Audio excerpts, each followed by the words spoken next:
નમસ્કાર દોસ્તો, હું ઇમ્તિયાઝ પઠાણ. વાંકાનેર વિધાનસભાના ધારાસભ્ય શ્રી જીતુભાઈ સોમાણી દ્વારા એક નિવેદન આજે આપવામાં આવ્યું. જીતુભાઈ સોમાણીનું એવું કહેવાનું છે કે મુસ્લિમોના મતની મારે જરૂર નથી, મેં ક્યારેય મુસ્લિમોના મત માંગ્યા નથી અને મુસ્લિમો જો મને મત આપે તો મતપેટી અબડાઈ જાય. પેલા વિડીયો આપણે જોઈ લઈએ એમણે શું કીધું એ મને મત આપજો. 2.5 લાખ મતદારો છે.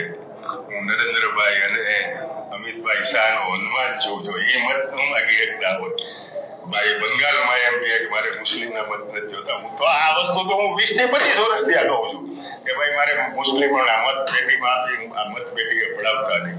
શ્રી માનનીય ધારાસભ્ય શ્રી જીતુભાઈ સોમાણી, તમારું કહેવાનું એવું છે કે મુસ્લિમોના મતથી તમારી મતપેટી અબડાઈ જતી હશે. ભાઈ, આશ્ચર્યની વાત તો એ છે કે તમે આ વિડીયોની અંદર પોતાને ભગવાન શ્રી હનુમાનજી સાથે સરખાવો છો. તમે કદાચ તમારા માનવા પ્રમાણે હનુમાન ભગવાન હોઈ શકો, પણ હનુમાન ભગવાન જેમના ભક્ત હતા એ ભગવાન રામ વિશે કદાચ તમને ખબર નથી, કે જો તમને ખબર હોત તો આ આભડછટ વાળી વાત તમે ન કરત.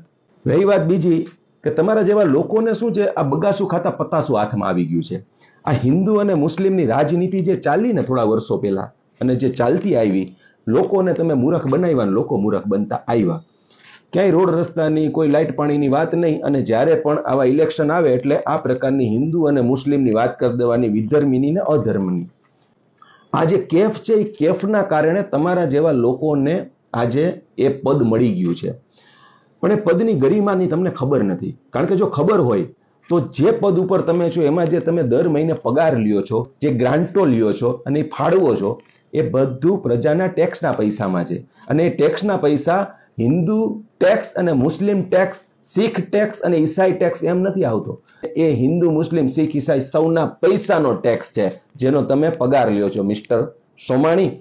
રહી વાત આ મુસ્લિમોના મતથી મતપેટી અબડાઈ જવાની, તો તમારા ભારતીય જનતા પાર્ટીના જે મોભીઓ છે એમણે હમણાં સ્થાનિક સ્વરાજની જે ચૂંટણી ગઈ ને એમાં 200 જેટલા મુસ્લિમ ઉમેદવારોને ટિકિટ ફાળવી હતી. પ્રેમ ઉભરાઈ પડ્યો હતો અને એમાંથી 122 જેટલા લોકો તો જીતીને પણ આવ્યા. એ ભારતીય જનતા પાર્ટીમાં છે. અને તમારી પાર્ટી મુસ્લિમોને રીઝવવા માટે હમણાં જે ઈદ ગઈ ને એમાં સોગાતે મોદી લઈને આવી હતી અને મુસ્લિમોના ઘરે મીઠાઈઓ વેચતી હતી. આ પણ તમને જ ખબર હશે. અને એ તમારા મોવડી મંડળના જે મિત્રો છે એમને જરા પૂછજો, કારણ કે એમને મુસ્લિમો પ્રત્યેનો પ્રેમ ઉભરાય છે, ટિકિટો ફાળવે છે, અને તમારા જેવા જે છે એમને આ પ્રકારનું વિધર્મી ને અધર્મીનું ગાજર પકડાવી દે છે, અને તમે બોલો પણ છો. એક પ્રજાના પ્રતિનિધિ તરીકે, ચૂંટાયેલ પ્રતિનિધિ તરીકે તમારી પાસે આ અપેક્ષા ના જ હોઈ શકે. બોલતા અમને પણ ઘણું બધું આવડે છે, કાનના કીડા ખરી જાય એવું આવડે છે, પણ સંસ્કાર પણ કોઈ માયના રાખે છે, અને એ સંસ્કાર અમારી અંદર છે.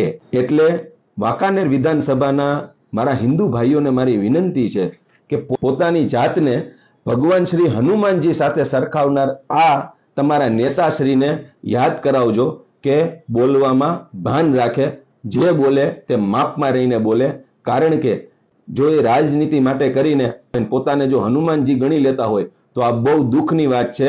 અને તમારા બાળકોના ભવિષ્ય માટે પણ એ વિચારજો. ભારતીય જનતા પાર્ટીના મોવડી મંડળને પણ મારી વિનંતી છે, જ્યારે તમારું બોર્ડ આ ઇલેક્શનની ટિકિટો દેવા બેસે છે ત્યારે આ જ પ્રકારના લોકો તમને મળે છે.